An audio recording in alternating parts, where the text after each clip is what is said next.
আর যেন কোনো মায়ের সন্তানের উপর হামলা না হয়, আজ যেন কেউ হত্যার শিকার না হয়।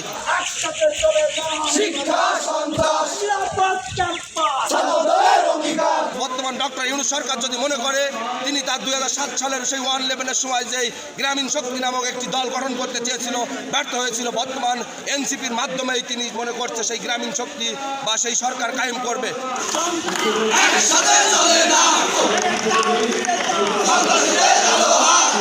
একদল সন্ত্রাসী, একদল গুপ্ত সন্ত্রাসী হত্যাকাণ্ড চালিয়েছে। আমরা এই হত্যাকাণ্ড এর তীব্র প্রতিবাদ জানাচ্ছি।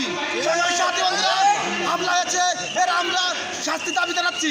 আমরা দেখেছি 5 আগস্ট পরবর্তী ছাত্র দলকে টার্গেট করা হচ্ছে, বিএনপিকে টার্গেট করা হচ্ছে এবং আমাদের সংগঠনের নেতৃবৃন্দকে টার্গেট করা হচ্ছে। আমাদের উপরে হামলা করা হচ্ছে, আমাদেরকে হত্যা করা হচ্ছে। আমরা বর্তমান ইন্টারিম গভর্নমেন্ট ডক্টর ইউনূসের কাছে আমরা দাবি জানাচ্ছি নিরাপদ ক্যাম্পাস। ছাত্র দলের অঙ্গীকার, আমরা এই নিরাপদ ক্যাম্পাস চাই। শুধু কুয়েট নয়, শুধু বুয়েট নয়, শুধু ঢাকা বিশ্ববিদ্যালয় নয়, আমরা ইসলামী বিশ্ববিদ্যালয়ের প্রতিটি ছাত্রছাত্রীর নিরাপত্তা চাই। আমরা রাজশাহী বিশ্ববিদ্যালয়ে যে হামলা হয়েছে তার নিন্দা জানাই, আমরা চট্টগ্রামে যে হামলা হয়েছে তার নিন্দা জানাই। সারা বাংলাদেশে যে আইন শৃঙ্খলার অবনতি হয়েছে আমরা নিন্দা জানাচ্ছি।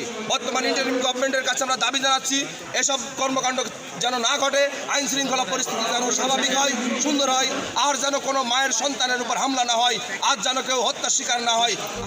RICL TMX, যুগের পর যুগ স্থাপনা থাকে মজবুত। আমরা সকলের নিরাপত্তা নিশ্চিত করতে যাচ্ছি এবং আমরা সরকারের সহযোগিতা কামনা করছি। বর্তমান ডক্টর ইউনূস সরকার যদি মনে করে তিনি তার 2007 সালের সেই 111-এর সময় যে গ্রামীণ শক্তি নামক একটি দল গঠন করতে চেয়েছিল, ব্যর্থ হয়েছিল, বর্তমান এনসিপির মাধ্যমেই তিনি মনে করছে সেই গ্রামীণ শক্তি বা সেই সরকার কায়েম করবে। আমরা ছাত্র সমাজ আমরা দীর্ঘদিন ধরে ভোটের দাবি করে আসছি।